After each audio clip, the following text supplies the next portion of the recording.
Hello dear students, I am Sumit sir और मैं आज फिर से आपके लिए लेकर आया हूँ स्टील का लेक्चर नंबर 7। देखिए, स्टील के पिछले वीडियो लेक्चर्स में हम लोगों ने unit number 4 compression member complete कर दिया। ठीक है, उसके 6 लेक्चर्स थे। अब आज हम लोग यूनिट नंबर 6 शुरू करेंगे, जिसका नाम है कॉलम बेस। यूनिट नंबर 5 जो है, इसको मैं अभी के लिए स्किप कर रहा हूँ, छोड़ रहा हूँ, जिसका नाम था बीम। इसको मैं इस यूनिट के बाद पढ़ाऊंगा। ठीक है, मतलब ये जो कॉलम बेस वाला यूनिट है, यूनिट 6, इसको पढ़ाने के बाद मैं यूनिट 5 बीम पढ़ाऊंगा। इसका रीज़न है क्योंकि देखिए, अभी फिलहाल आप कंप्रेशन मेंबर जो टॉपिक पढ़े हैं उसमें आप कॉलम के बारे में पढ़े हैं, तो अब कॉलम से ही रिलेटेड एक चीज़ होती है कॉलम बेस। तो कॉलम के बाद जस्ट आप कॉलम बेस पढ़ लीजिए तो ज़्यादा अच्छा है। वैसे भी ये यूनिट थोड़ा छोटा है, तो मुझे लगता है कि एक ही वीडियो लेक्चर में शायद ये कंप्लीट हो सकता है, ज़्यादा से ज़्यादा दो लेक्चर में कंप्लीट तो हो ही जाएगा। ठीक है, तो इसलिए हम लोग इस यूनिट को शुरू करेंगे और इसके बाद 2 बड़े बड़े यूनिट हैं, खास करके बीम थोड़ा बड़ा यूनिट है, तो इसको मैं पढ़ाऊंगा और ट्रस पढ़ाऊंगा, यूनिट नंबर 7 जिसका नाम है ट्रस। तो स्टील खत्म हो जाएगा और एक यूनिट और बचेगा मैजनरी का, जो मैं आपको पढ़ा दूंगा। तो ये पूरा सब्जेक्ट जो DSMS है, ठीक है, ये आपका खत्म हो जाएगा। तो आज हम लोग शुरू करेंगे कॉलम बेस। तो आज आपका पहला हेडिंग रहेगा यूनिट 6 कॉलम बेस, और इसका पहला हेडिंग कॉलम बेस। ठीक है, तो देखिए कॉलम बेस पहले समझ लीजिए क्या होता है। तो देखिए डियर स्टूडेंट्स, आप एक इमेज देखिए, आपके सामने एक इमेज है। देखिए, आपको कॉलम तो मैं पढ़ा चुका हूँ। ठीक है, मान लीजिए कि ये एक आई सेक्शन का, सिंगल आई सेक्शन का कॉलम है, बिल्ट अप कॉलम नहीं है, सिंगल आई सेक्शन का कॉलम है। ठीक है, अब देखिए इस कॉलम को, जाहिर सी बात है, कॉलम का काम क्या होता है कि जो भी ऊपर का लोड है उस लोड को ये ट्रांसफ़र करेगा। इसका काम है कि इस लोड को ये सॉइल में ट्रांसफ़र करे। ठीक है, तो अब इसको लोड को ट्रांसफ़र करना है।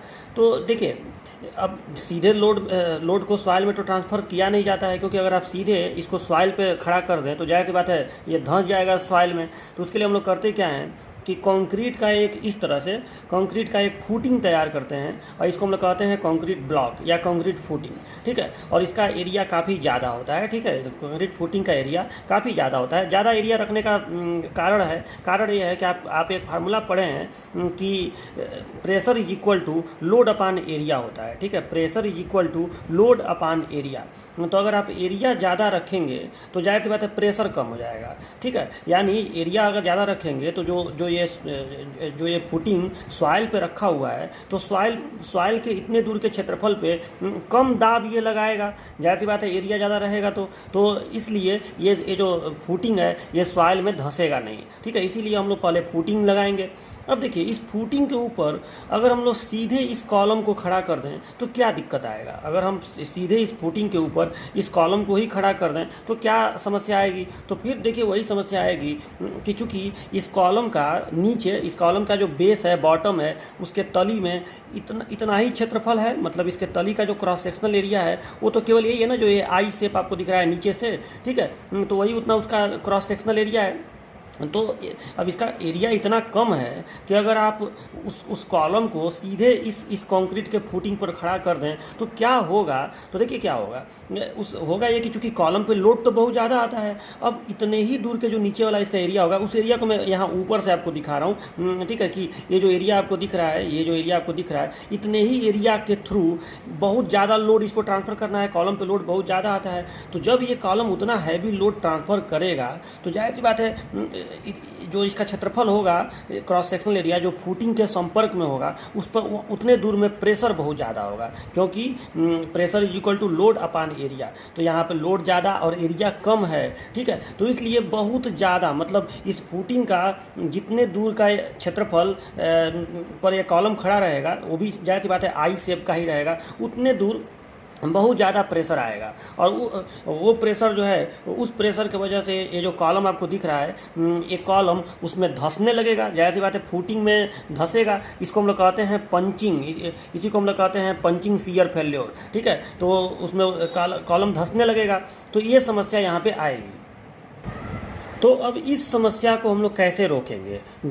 ठीक है, मतलब अगर हम सीधे इस कॉलम को इस कंक्रीट के ब्लॉक पे खड़ा कर दे रहे हैं तो समस्या आ रही है। अब इस समस्या को हम कैसे दूर करेंगे, तो इसके लिए हमको एक काम करना पड़ेगा कि इस कंक्रीट ब्लॉक के ऊपर हमको एक प्लेट, जिसको हम कहते हैं बेस प्लेट, हमको एक बेस प्लेट लगा देना पड़ेगा। ठीक है, अब ये एक आयताकार या वर्गाकार एक ये बेस प्लेट हो गया।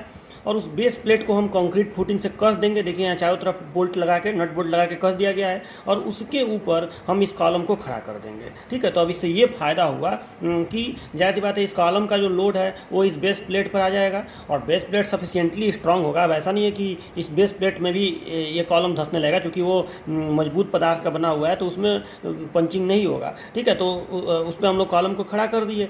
अब जो लोड है वो इस पूरे प्लेट पर आ गया। ठीक है, और प्लेट का क्षेत्रफल जो कि ज़्यादा है, ये जो आई सेक्शन है उसकी तुलना में तो ये क्षेत्रफल ज़्यादा ही है। तो जाहिर सी बात है अब ये जो प्लेट है ये इतने दूर के कंक्रीट पर ये फोर्स को ट्रांसफ़र करेगा। तो इतने दूर जो प्रेशर आएगा कंक्रीट के फुटिंग पर, मतलब वो जो प्रेशर है वो इतने दूर में फैल गया ना, एक समान रूप से वो प्रेशर फैल गया।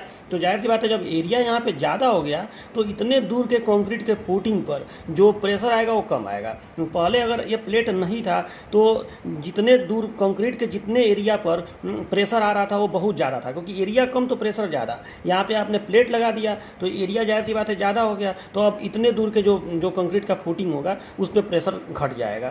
ठीक है, तो इससे इसका पंचिंग फेल्योर की संभावना समाप्त हो जाएगी। तो आपको ये समझ में आया ना कि ये बेस प्लेट हम लोग क्यों लगाते हैं।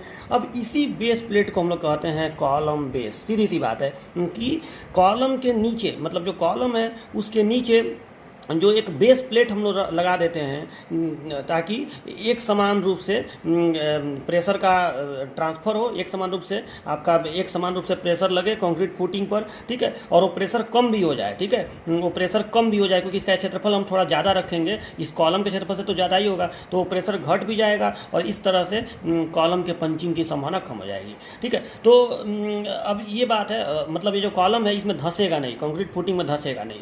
अब इसका हमको डिजाइन करना पड़ेगा, हम इसका क्षेत्रफल कितना रखें। अब अंदाज नहीं ना बोल देंगे कि कुछ भी क्षेत्रफल रख देंगे, इसका कोई एक सर्टेन हम डिजाइन करेंगे कि हाँ इसका क्षेत्रफल इतना रखेंगे तो इतना लोड हमारा ट्रांसफर हो जाएगा। वो तो लोड पे भी डिपेंड करेगा कि कितना क्षेत्रफल आपको इस बेस प्लेट का रखना पड़ेगा। ठीक है, लेकिन अभी फिलहाल के लिए वो सब बात की बात है। कॉलम बेस क्या होता है, तो इसी बेस प्लेट को हम लोग कहते हैं कॉलम बेस। ठीक है, ये इसका लेंथ है, ये इसका विड्थ है, और यहाँ पे दिखाया गया है इसका थिकनेस है। ठीक है, तो ये होता है आपका कॉलम बेस। अब इसका डिफिनीशन देखिए, आप क्या लिखिएगा कि स्टील कॉलम द्वारा लोड को सॉइल में ट्रांसफर करने के लिए उसे कंक्रीट ब्लॉक पर रखा जाता है। अभी दिखाया हूँ कि स्टील का जो आई सेक्शन वाला कॉलम था उसको सॉइल में ट्रांसफर करना है लोड। जाहिर बात है कॉलम का काम ही है लोड ट्रांसफर करना, ऊपर का लोड नीचे ट्रांसफर करना, यानी सॉइल में ट्रांसफर करना। ठीक है, तो उसको लोड ट्रांसफर करना है तो उसे आप सीधे सॉइल पर तो रखेंगे नहीं, तो लोड को सॉइल में ट्रांसफर करने के लिए उसे कंक्रीट ब्लॉक पर रखा जाता है। ठीक है, कंक्रीट ब्लॉक पर रखा जाएगा। कंक्रीट ब्लॉक की भी जरूरत मैं आपको बताया हूँ, क्योंकि सॉइल का जो सामर्थ्य होता है, बियरिंग स्ट्रेंथ जो होता है, यानी सॉइल का प्रेशर सहन करने की जो क्षमता होता है वो बहुत कम होता है। ठीक है, तो उसके लिए पहले एक बड़ा सा कंक्रीट का ब्लॉक बनाना पड़ेगा जिसका एरिया ठीक ठाक अधिक रहेगा। अधिक एरिया मतलब सॉइल के उतने एरिया पे जो प्रेशर आएगा वो काफ़ी कम होगा। ठीक है, एक बात आप याद रखिएगा, प्रेशर जो होता है ना वो एक समान रूप से सतह पे फैल जाता है। जैसे अगर एक सतह है, इस पर आप लोड लगाएंगे तो लोड एक बिंदु पे लगेगा, तो उस लोड की वजह से जो प्रेशर है वो पूरे क्षेत्रफल पर ऐसे ऐसे एक समान रूप से प्रेशर फैल जाएगा। ठीक है, अगर इसका क्षेत्रफल ए है, ए मीटर स्क्वायर, और इस पर आप कहीं भी मान लीजिए यहाँ पे आप पी न्यूटन का फोर्स लगा रहे हैं, तो जो पी बटे ए प्रेशर होगा वो पूरे क्षेत्रफल पर एक समान रूप से ऐसे ऐसे ऐसे ऐसे क्षेत्रफल फैल जाएगा, प्रेशर फैल जाएगा। ठीक है, तो प्रेशर एक समान रूप से फैलने वाली क्वांटिटी होती है। प्रेशर में ये नहीं होगा कि यहाँ प्रेशर इतना, यहाँ पे ज़्यादा, यहाँ कम। ये अगर सेंटर पे प्रेशर, मतलब जो आपका बल लग रहा है वो अगर सेंटर पे लग रहा है, अगर एक्सियल फोर्स है तो एक समान रूप से पी बाई ए मतलब फोर्स अपान एरिया, या एफ बाई ए कहिए चाहे पी बाई ए कहिए, इतना प्रेशर हर जगह एक समान रूप से फैल जाएगा। ठीक है, इतना पास्कल या इतना न्यूटन पर एमएम स्क्वायर। ठीक है, तो ये आपका होता है। ठीक है, तो ये अब आप डिवीजन देख लीजिए कि स्टील कॉलम द्वारा लोड को सॉइल में ट्रांसफर करने के लिए उसे कंक्रीट ब्लॉक पर रखा जाता है। कंक्रीट ब्लॉक के ऊपर बेस प्लेट को कसकर उस पर कॉलम को खड़ा कर दिया जाता है। ठीक है, अभी दिखाया हूँ कि पहले बेस प्लेट उस पर कस देंगे और उस पर कॉलम को इरेक्ट कर देंगे। इसी बेस प्लेट को कॉलम बेस कहते हैं। हो गया। अच्छा, अतः कॉलम बेस द्वारा कंक्रीट फुटिंग पर लगने वाला बियरिंग प्रेशर कम कर दिया जाता है। जाहिर सी बात है, अगर आप जो बेस प्लेट लगाए हैं उसका क्षेत्रफल ज़्यादा है, ठीक है, कॉलम के सेक्शन की तुलना में उसका क्षेत्रफल ज़्यादा है और क्षेत्रफल एक समान रूप से फैला हुआ है, ठीक है। तो उससे क्या होगा कि जो भी एक्सियल लोड कॉलम पे आएगा, उस लोड की वजह से जो प्रेशर आएगा वो एक समान रूप से फैल जाएगा उस पूरे प्लेट के नीचे, ठीक है, उस पूरे प्लेट पर फैल जाएगा। और उस प्रेशर, वो जो प्रेशर होगा, चूँकि एरिया ज़्यादा है बेस प्लेट का, तो वो प्रेशर घट भी जाएगा, ठीक है। मतलब सीधे आप कॉलम को रखते तो जो प्रेशर फुटिंग पे आता है, कंक्रीट ब्लॉक पे आता है, उसकी तुलना में अब प्रेशर कम हो जाएगा, ठीक है। तो अतः कॉलम बेस द्वारा कंक्रीट फुटिंग पर लगने वाला बियरिंग प्रेशर कम कर दिया जाता है, जिससे पंचिंग फेल्योर से सुरक्षा प्राप्त होती है, ठीक है। इस तरह के प्रेशर को, जो धंसाने वाला प्रेशर होता है, दबाने वाला जो प्रेशर होता है, उसको हम लोग बियरिंग प्रेशर कहते हैं, ठीक है। ये होता है आपका, ठीक है। तो ये आप परिभाषा जो है कॉलम बेस का, ये अपने नोट्स में लिख दीजिएगा। टाइप्स ऑफ कॉलम बेस के प्रकार। तो देखिए कॉलम बेस जो है 3 प्रकार का होता है। एक होता है स्लैब बेस, दूसरा होता है गसेटेड बेस, और तीसरा होता है ग्रिलेज फाउंडेशन, ठीक है। सच पूछिए तो एक तरह से कॉलम के नीचे का ही चीज़ है कॉलम बेस, ठीक है। इसीलिए तो बेस में होता है आधार, तो कॉलम का आधार, स्तंभ आधार, ठीक है। तो एक होता है जिसको कहते हैं स्लैब बेस, दूसरा होता है गसेटेड बेस, और तीसरा होता है ग्रिलेज फाउंडेशन। मतलब कॉलम के नीचे कई बार ग्रिलेज फाउंडेशन का भी हम लोग यूज़ करते हैं, ठीक है। और कई बार स्लैब बेस का यूज़ करते हैं कॉलम बेस के रूप में, कई बार गसेटेड बेस का यूज़ करते हैं, और कई बार कॉलम बेस के रूप में ग्रिलेज फाउंडेशन का यूज़ करते हैं, ठीक है। तो बारी बारी देखिए ये तीनों क्या होता है। तो अब पहला देखिए स्लैब बेस। देखिए ये है आपका स्लैब बेस, ठीक है। ये जो मैं फिगर दिखा रहा हूँ ये स्लैब बेस है। तो देखिए स्लैब बेस में क्या होता है। देखो सबसे पहली बात कि इस स्लैब बेस का प्रयोग हम लोग तब करते हैं जब कॉलम पे छोटा स्मॉल लोड लगता हो, ठीक है। जो 3 तरह का बेस बताया हूँ मैं, तीनों का पहले बता दे रहा हूँ कब किसका प्रयोग करते हैं। तो स्लैब बेस का प्रयोग हम लोग तब करेंगे जब कॉलम पे लोड स्मॉल हो और लोड एक्सियल हो, मतलब ज़्यादा बेंडिंग मोमेंट बहुत ज़्यादा ना लगे, थोड़ा बहुत लग सकता है। आपको एक चीज़ पता होगा कि जब एक्सियल लोड लगता है तो कॉलम में केवल कॉम्प्रेसिव स्ट्रेस डेवलप होता है, बेंडिंग स्ट्रेस उसमें डेवलप नहीं होता है, मतलब कॉलम का बेंडिंग नहीं होता है। लेकिन अगर लोड इसेंट्रिक हो तो कॉलम पे बेंडिंग मोमेंट भी लगने लगता है। ये सब मैं आपको बता चुका हूँ बहुत पहले का, ठीक है। कि अगर लोड इसेंट्रिक हो, सोम में भी बताया हूँ ये चीज़ कि अगर लोड इसेंट्रिक हो तो कॉलम में बेंडिंग होता है, ठीक है। तो अगर इसेंट्रिक लोड भी एक सीमा तक हो तो बहुत ज़्यादा बेंडिंग कॉलम में नहीं होता है, ठीक है। तो अगर लोड स्मॉल हो तथा बेंडिंग मोमेंट लगभग नगण्य हो तो उस कंडीशन में हम लोग जिस कॉलम बेस का प्रयोग करते हैं उसे स्लैब बेस कहते हैं। और इसमें हम लोग करते क्या हैं स्लैब बेस में कि सिर्फ एक बेस प्लेट, सिर्फ कॉलम के नीचे या कंक्रीट ब्लॉक के ऊपर सिर्फ एक बेस प्लेट का यूज करते हैं, जो मैं अभी बताया हूँ, आयताकार या वर्गाकार, और इसी को हम लोग कहते हैं स्लैब बेस, ठीक है। अब और इसके साथ कॉलम को सीधा खड़ा रखने के लिए हम लोग इस तरह का एंगल सेक्शन यूज करते हैं। देखिए इधर भी है और इधर भी है, जिसको हम लोग कहते हैं क्लिट एंगल। क्या बोलते हैं? क्लिट एंगल, ठीक है। तो इसको हम लोग कहेंगे क्लिट एंगल। ये कॉलम को सीधा अपने पोजीशन में यथास्थिति में बनाए रखने के लिए इसका यूज करेंगे हम लोग। और ये है आपका बेस प्लेट, और इसी को, इस तरह के कॉलम बेस को हम लोग कहते हैं स्लैब बेस। तो आप हेडिंग डाल के क्या लिखेंगे? तो लिखेंगे कि जब कॉलम पर स्मॉल लोड लगता हो तो सिर्फ स्टील प्लेट का ही यूज करके लोड को ट्रांसफ़र किया जाता है। जब कॉलम पे स्मॉल लोड लगता हो तो सिर्फ स्टील प्लेट का यूज करके, मतलब सिंपल एक प्लेट का यूज करके, और हम लोग लोड को ट्रांसफ़र करते हैं। इस प्रकार के कॉलम बेस को स्लैब बेस कहते हैं, ठीक है।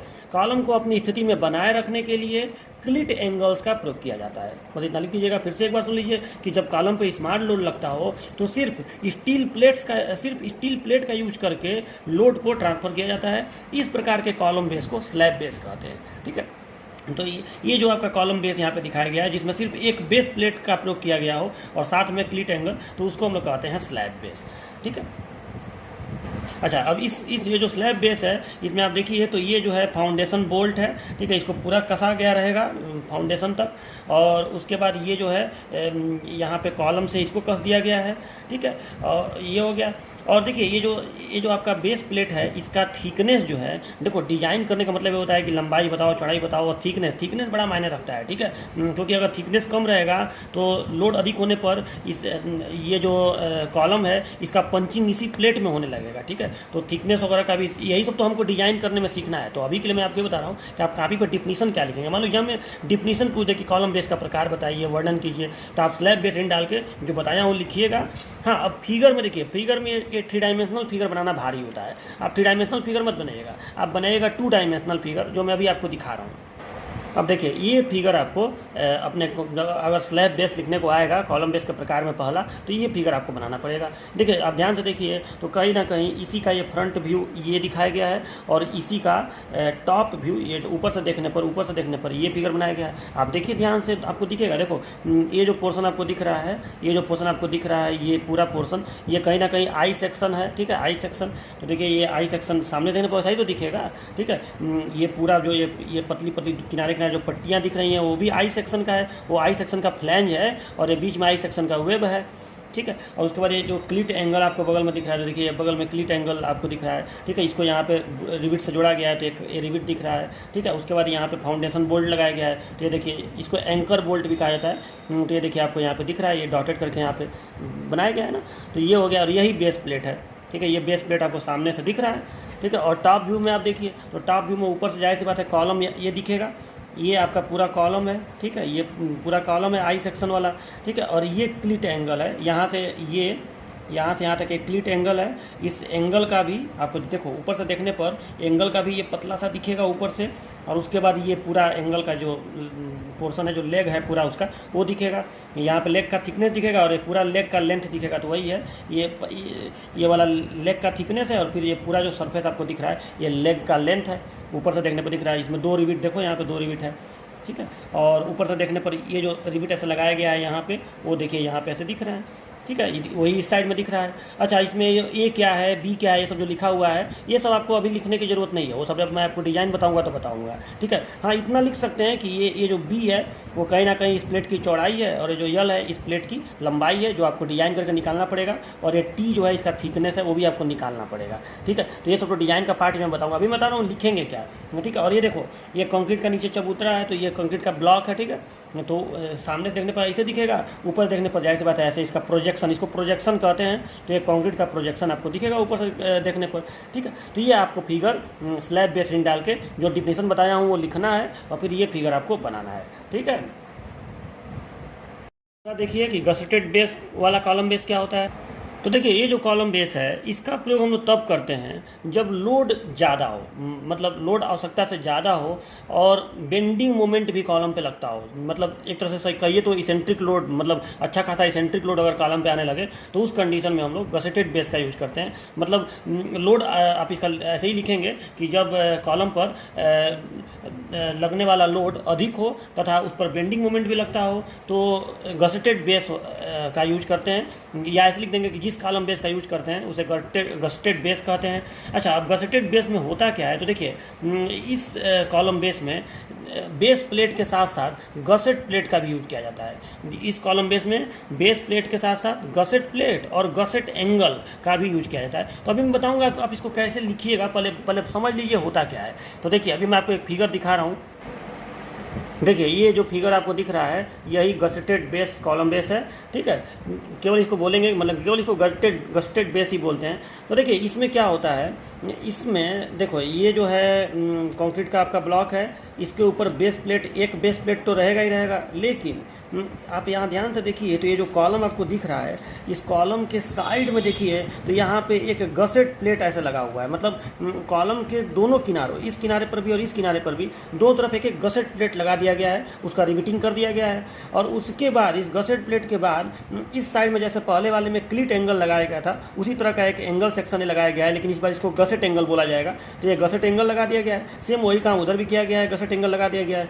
और हल्का सा ये जो बेस प्लेट है, हल्का सा इस गसेट प्लेट से हल्का सा आगे तक निकला रहता है, इसको हम लोग ओवरहैंग बोलते हैं, ओवरहैंग, ठीक है। तो ये होता है आपका गसेटेड बेस, ठीक है। गसेटेड बेस कॉलम बेस यही होता है, ठीक है। तो इसमें मेन बात क्या है कि जब लोड आवश्यकता से ज़्यादा हो, ठीक है, आप लिखेंगे कि जब कॉलम पर लगने वाला लोड अधिक हो तथा उस पर बेंडिंग मोमेंट की भी संभावना हो तो जिस कॉलम बेस का यूज करते हैं, जिस कॉलम बेस का प्रयोग करते हैं उसे गसेटेड बेस कहते हैं, ठीक है। इस कॉलम बेस में एक बेस प्लेट, दो गसेट प्लेट तथा दो गसेट एंगल्स का यूज किया जाता है, ठीक है। ऐसे आप इसको परिभाषित कर देंगे, जो बताएं वही लिख दीजिएगा, ठीक है। अब देखिए इसमें यहाँ पे आप अब एक बात इसमें और समझ लीजिए कि इसमें जो लोड ट्रांसफ़र होता है वो लोड सीधे बेस प्लेट पर, कुछ लोड तो सीधे बेस प्लेट पर आएगा, लेकिन कुछ लोड जो है इस गसेट प्लेट से होते हुए बेस प्लेट पर आता है। ठीक है, मतलब लोड ट्रांसफ़र जो है वो गसेट प्लेट के थ्रू बेस प्लेट पर होता है, कुछ लोड जो है गसेट प्लेट से होते हुए बेस प्लेट पर ट्रांसफ़र होता है। तो इस बेस कॉलम बेस का यूज हम लोग कब करेंगे? तो पहला तो ये है कि लोड ज़्यादा हो और बेंडिंग मोमेंट की संभावना हो। और देखो कभी कभी क्या होता है कि वो जो मैं आपको स्लैब बेस वाला बताया हूँ, ठीक है, जो अभी आपको बताया थोड़ी देर पहले कि पहला जो कॉलम बेस होता है वो उसको कहते हैं स्लैब बेस। तो जो स्लैब बेस है वो जो कॉलम बेस होता है उसमें आवश्यक मोटाई कई बार प्राप्त नहीं हो पाती है। मान लो कि हम लोग डिज़ाइन करें और पता किए कि हाँ इतना थिकनेस होना चाहिए और उतने थिकनेस का कोई प्लेट ही नहीं है, ठीक है, तो हम लोग अब उस समय दिक्कत आ जाएगा। तो उस समय हम लोग इस तरह के कॉलम बेस का यूज़ करते हैं जो गसेटेड हो, दोनों तरफ गसेट प्लेट लगाया गया हो। ठीक है, यहाँ पे देखिए तो यहाँ पे एक छोटा सा क्लिट वाला एंगल भी लगाया गया है। ठीक है, इसे हम लोग कहते हैं वेब क्लिट। ठीक है, इसे वेब क्लिट कहते हैं। तो अब इसका आपको ये फिगर तो बनाना भाई जाहिर सी बात है भारी काम है, तो इसका आप कौन सा फिगर बनाएंगे? तो देखिए इसी का आप लोग इसमें इधर से देखने पर और ऊपर से देखने पर, लेकिन देखो ऊपर से देखने पर वाला फिगर कोई ज़रूरी नहीं है, लेकिन आपको मेन ये फिगर बनाना है कि इधर से देखने पर एक कैसा दिखेगा। इधर से फ्रंट व्यू और साइड व्यू इसमें बनाना होता है। ठीक है, टॉप व्यू नहीं भी बनाएंगे तो चलेगा। तो देखिए यहाँ पे इसी के जस्ट नीचे इसका व्यू बनाया हुआ है, तो आप देखेंगे तो ये देखिए ये साफ आपको ये व्यू नज़र आ रहा है। मैं ऐसा कर रहा हूँ ताकि आपको वो भी व्यू नज़र आ जाए। तो देखिए अब आप यहाँ पे देखिए तो हर जगह आपको ये दिख रहा है ना। ठीक है, ये जो है 3 डायमेंशनल व्यू है और ये उसी का फ्रंट व्यू है और ये साइड व्यू है।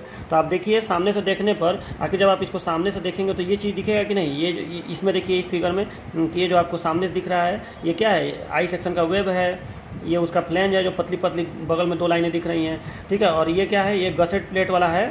ठीक है, ये गसेट प्लेट का है और गसेट प्लेट का ये जो थिकनेस है, ये जो आपको मोटाई दिख रहा है वो है ये बगल में। और उसके बगल में क्या है? ये जो आपका गसेट एंगल लगाया गया है वो है। ठीक है, और ये बीच में वेब क्लिट है। ठीक है, उसी को मतलब वेब के लिए लगाया गया है, वही क्लिट एंगल है, तो ये दिख रहा है। ठीक है, उसका ये थिकनेस और उसका ये लेग। ठीक है, तो यहाँ पर दिख रहा है। फिर ये बेस प्लेट है, ये पतली वाली पट्टी जो दिख रही है, और ये क्या है? ये कंक्रीट का ब्लॉक है। ठीक है, इधर से देखने पर देखिए कैसा दिखेगा? इधर देखने पर जाहिर सी बात है ऐसा दिखेगा। ये कॉलम, ये जो हिस्सा दिखाया गया है कॉलम वाला है। फिर यहाँ से ऐसे गसेट प्लेट, तो देखिए ऐसे गसेट प्लेट दिखाया गया है। और उसके बाद जब ये नीचे जो है यहाँ पे ये लगा हुआ है एंगल। ठीक है, तो ये एंगल का ये है। ठीक है, और एंगल की ये जो पट्टी है, ये जो पट्टी आपको दिख रही है वो पट्टी यहाँ ये वाली पट्टी है, और उसके नीचे ये जो पतली पट्टी और नीचे जो दिख रही है ये प्लेट वाली है। और फिर जो है ये आपका कंक्रीट ब्लॉक है। ठीक है, ये आपको समझ में आ ही रहा होगा। ठीक है, उस पर ये सब रिविट वगैरह इसमें भी ऐसे दिखेंगे। यहाँ 4 रिविट इस पर दिख रहा है गसेट प्लेट पे, फिर 8 रिविट यहाँ दिख रहा है। ठीक है, ये रिविट यहाँ नहीं दिखेगा, ये रिविट फ्रंट व्यू में दिखेगा। देखिए ठीक है, यहाँ पे वो डॉटेड करके हल्का हल्का बनाया है। ठीक है, वो फाउंडेशन बोल्ट जो है यहाँ पर हल्का सा डॉटेड करके आप ध्यान से देखेंगे तो बनाया है। ठीक है, तो ये है आपका इसका फ्रंट व्यू और साइड व्यू। तो आपको करना क्या है? अपने कॉपी पर यही बनाना है, यही वाला फिगर। ठीक है, तो मैं इसको जूम करके आपको दिखा दे रहा हूँ। यही दोनों फिगर जब गसेटेड बेस आएगा तो आपको यही दोनों फिगर बनाना है अपने कॉपी पे। ठीक है, तो बना लेंगे ना। तो ये सब भी देखिए अभी ये सब डिजाइन का जब आपको बताऊंगा कि ये सी क्या लिख दिया है, ये 1 क्या है, ये सब जब मैं आपको डिजाइन बताऊंगा। देखो कभी कभी एग्जाम में केवल क्वेश्चन लिखने वाला आता है, तो जब केवल लिखने वाला आएगा तो केवल आप डिफिनीशन जो बताया हूँ वो लिख के और ये दोनों फिगर बना दीजिएगा गसेटेड बेस में। है आपका ग्रिलेज फाउंडेशन। ठीक है, इस तरह का कॉलम बेस कब प्रयोग होता है? तो पहला वाला बताया था लोड स्मॉल हो। पहला वाला आपको क्या बताया था कि लोड स्मॉल हो और तो हम लोग स्लैब बेस वाले का प्रयोग करते हैं और बेंडिंग मोमेंट की संभावना बहुत कम हो। दूसरा वाला तब जब लोड ज़्यादा हो और बेंडिंग मोमेंट की भी संभावना हो। ठीक है, या आवश्यक स्लैब बेस का थिकनेस न प्राप्त हो पाए तब करते हैं। अब तीसरा वाला देखिए, कभी कभी ऐसा होता है कि हमारा जो सॉइल है उसका बियरिंग स्ट्रेंथ बहुत कम होता है। आप लोग बियरिंग स्ट्रेंथ समझ रहे हैं ना? सॉइल पे जो प्रेशर लग रहा है, आखिर जो ये कंक्रीट का फुटिंग लगाया गया है वो फुटिंग सॉइल पे प्रेशर लगाएगा कि नहीं? लोड को ट्रांसफ़र करेगा तो वो प्रेशर लगाएगा कि नहीं? अब मान लो कि सॉइल का देखो, सॉइल जितना अधिकतम प्रेशर सहन कर सकता है उसी को हम लोग कहते हैं बियरिंग स्ट्रेंथ। मतलब अगर सॉइल के बियरिंग स्ट्रेंथ से ज़्यादा प्रेशर लग गया तो वस्तु जो है उसमें धंसने लगेगी, पर जो कंक्रीट का ब्लॉक है उसमें धंसने लगेगा। तो मान लो कोई सॉइल ऐसा है जो बहुत वीक है, मतलब उसका बियरिंग स्ट्रेंथ बहुत ज़्यादा कम है, तो उस कंडीशन में हम लोग अगर कंक्रीट का फुटिंग बनाएंगे, अब कितना बड़ा फुटिंग बना दें वैसा भी तो संभव नहीं है कि बहुत बड़ा आप चबूतरा कंक्रीट का ब्लॉक बना दें। ठीक है, है। तो अगर आवश्यक साइज का ब्लॉक बनाने पर भी बियरिंग स्ट्रेंथ मतलब जो प्रेशर अप्लाई हो रहा है सॉइल पे वो उसके बियरिंग स्ट्रेंथ से ज़्यादा हो जा रहा है, तो जाहिर सी बात है वो कंक्रीट का ब्लॉक उसमें धंसेगा। तो उस कंडीशन में हम लोग ग्रिलेज फाउंडेशन का यूज़ करते हैं। मतलब इसका परिभाषा ये हो गया कि जब सॉइल वीक हो, यानी अर्थात उसका बियरिंग स्ट्रेंथ बहुत कम हो, तो ग्रिलेज फाउंडेशन का प्रयोग करते हैं। यही लिखिएगा, ठीक है। जब सॉइल वीक हो अथवा उसका बियरिंग स्ट्रेंथ बहुत कम हो तो ग्रिलेज फाउंडेशन का यूज़ करते हैं। अब देख लीजिए इसका फिगर। तो देखिए ये इसका फिगर है, इसमें आपको साफ दिख रहा होगा कि देखिए इस तरह का आई सेक्शन जो होता है ना, आई सेक्शन का जो बीम होता है उस तरह का ऐसे ऐसे ऐसे ऐसे ऐसे ऐसे पंक्तियाँ ऐसे ऐसे यूज की गई हैं, ठीक है। और फिर उसके ऊपर भी ऐसे ऐसे पंक्तियाँ यूज की गई हैं। ये नीचे वाली पंक्ति हो गई, ये ऊपर वाली पंक्ति हो गई, ठीक है। इनको कहेंगे बॉटम टायर बीम और इनको कहेंगे टॉप टायर बीम। और उसके ऊपर एक ये बेस प्लेट रख के और फिर यहाँ पे आई सेक्शन का कॉलम इस पर खड़ा कर दिया गया है, ठीक है। तो इस तरह के फाउंडेशन को हम लोग कहते हैं ग्रिलेज फाउंडेशन। ये तब करते हैं जब सॉइल वीक हो या उसका बियरिंग स्ट्रेंथ कम हो, ठीक है। और तो आपको अब क्या करना है कि ग्रिलेज फाउंडेशन के बारे में अगर लिखना है तो ये तो 3 डायमेंशनल व्यू हो गया, बनाना भारी है, तो आप लोग इसका ये वाला व्यू नहीं बल्कि ये वाला व्यू बना के दिखा देंगे, ठीक है। ये समझ रहे हैं ना कि ये व्यू कैसे बनाए। देखो ये इसका टॉप व्यू है और ये इसका साइड व्यू है, ठीक है। ये टॉप व्यू है, एकदम सड़ाक बना दिया है इसी में, यहाँ तक ये यहाँ तक टॉप व्यू है।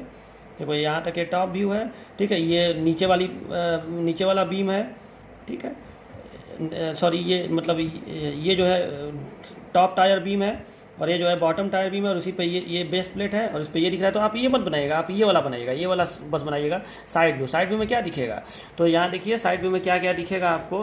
तो देखो साइड व्यू में जाहिर सी बात है कि देखो साइड व्यू इधर से बनाया गया है, इधर से देखने पर। तो देखो इधर से देखने पर ये नीचे का दिखेगा ना आई सेक्शन, तो देखो ये नीचे का आई सेक्शन है, ये उसका वेब है और ये पतला पतला जो दिख रहा है ये फ्लैंज है, ठीक है। और ये नीचे का एक कंक्रीट का ब्लॉक है, ठीक है। इसके नीचे भी एक छोटा सा कंक्रीट का ब्लॉक ये दिखाया गया है, ठीक है। और उसके बाद इसके ऊपर ये रहेगा, ठीक है। ये आई सेक्शन है और उसके ऊपर ये बेस प्लेट है और फिर ये कॉलम उस पर खड़ा है, ठीक है। तो ये आपका ऐसे आप इसका साइड व्यू बस बना के छोड़ दीजिएगा, ठीक है। सारा फिगर बनाने की जरूरत नहीं है, ठीक है। यहाँ से लेकर यहाँ से शुरू करके यहाँ तक इसका फिगर ये बना देंगे तो ये हो जाएगा, ठीक है। तो बस यही बना दीजिएगा। तो ग्रिलेज फाउंडेशन में देखो अब एक बात और सुन लीजिए, ग्रिलेज फाउंडेशन जो है इसका आपको डिजाइन नहीं पढ़ना है, आपको डिजाइन केवल किसका पढ़ना है, स्लैब बेस का और गसेटेड बेस का, दो ही का डिजाइन पढ़ना है। ग्रिलेज फाउंडेशन बस लिखने के लिए तैयार रखिएगा अगर एग्जाम में लिखने उखने को आ जाए तो, लेकिन इसका डिजाइन आपको नहीं पढ़ना है, आपको डिजाइन केवल उन्हीं दोनों का पढ़ना है। कॉलम बेस के डिजाइन में उन्हीं दोनों का डिजाइन पढ़ाया ही जाता है, ठीक है। अब हमारा अगला हेडिंग है डिजाइन ऑफ स्लैब बेस, ठीक है। अब मैं आपको बताऊँ ना कि हमें जो 3 तरह के कॉलम बेस है उसमें केवल 2 ही का डिजाइन पढ़ना होता है, एक स्लैब बेस का और एक गसेटेड बेस का, ठीक है। और ग्रिलेज फाउंडेशन का तो बस वही इंट्रोडक्शन जो था वही पढ़ना है, इन दोनों का डिजाइन हमको पढ़ना है और न्यूमेरिकल भी सॉल्व करना है, ठीक है। अब देखिए एग्जाम में कई बार क्या होता है, जैसे आपके सिलेबस में ऐसे मेंशन नहीं किया हुआ है कि अलग अलग स्लैब बेस और कॉलम बेस, स्लैब बेस और गसेटेड बेस, सीधे आपको लिख दिया है कि design of simple column base. पहले लिखा है कि इंट्रोडक्शन ऑफ कॉलम बेस और फिर लिख दिया है डिजाइन ऑफ कॉलम बेस, अलग अलग मेंशन नहीं किया है। तो एग्जाम में भी कई बार क्वेश्चन ऐसा आ जाता है कि कॉलम बेस के डिजाइन का चरण लिखिए। तो अगर ऐसे क्वेश्चन आ गया अलग से मेंशन न करे कि गसेटेड बेस का लिखिए कि स्लैब बेस का लिखिए, तो अगर आपसे केवल कॉलम बेस का पूछेगा तो आप यही वाला लिखिएगा, स्लैब बेस वाला ही लिखिएगा, क्योंकि आसान होता है, ठीक है। और वैसे भी आपके सिलेबस में सिंपल कॉलम लिखा है, design of simple column base, तो सिंपल कॉलम बेस मतलब स्लैब बेस ही हुआ, ठीक है। तो एक तरह का ये सिंपल कॉलम बेस है। तो अगर एग्जाम में अगर आपसे पूछ दे, मतलब अगर केवल कॉलम बेस कह के आए क्वेश्चन, तो आप यही वाला डिजाइन करिएगा। तो इसका इसीलिए मैं इसको इंपॉर्टेंट लिख दिया हूँ कि इसका डिजाइन का स्टेप बताने जा रहा हूँ और फिर न्यूमेरिकल भी कराऊंगा, तो इसका इंपॉर्टेंट है। गसेटेड बेस का भी कभी कभी पूछ देता है कि गसेटेड बेस के डिजाइन का चरण लिखिए, न्यूमेरिकल तो खैर कम आता है, उसका थोड़ा न्यूमेरिकल भारी भी होता है, लेकिन मैं आपको सब बता दूंगा, ठीक है। तो यही दोनों काम अब हमको करना है, इसका डिजाइन पढ़ना है, न्यूमेरिकल सॉल्व करना है, गसेटेड का डिजाइन पढ़ना है, न्यूमेरिकल सॉल्व करना है और ये चैप्टर समाप्त हो जाएगा। तो इसको मैं नेक्स्ट लेक्चर में आपको बता रहा हूँ, अभी थोड़ी देर में तुरंत नेक्स्ट लेक्चर दे रहा हूँ, उसमें बता रहा हूँ, ठीक है। तो मिलते हैं नेक्स्ट लेक्चर में, तब तक के लिए बाय बाय।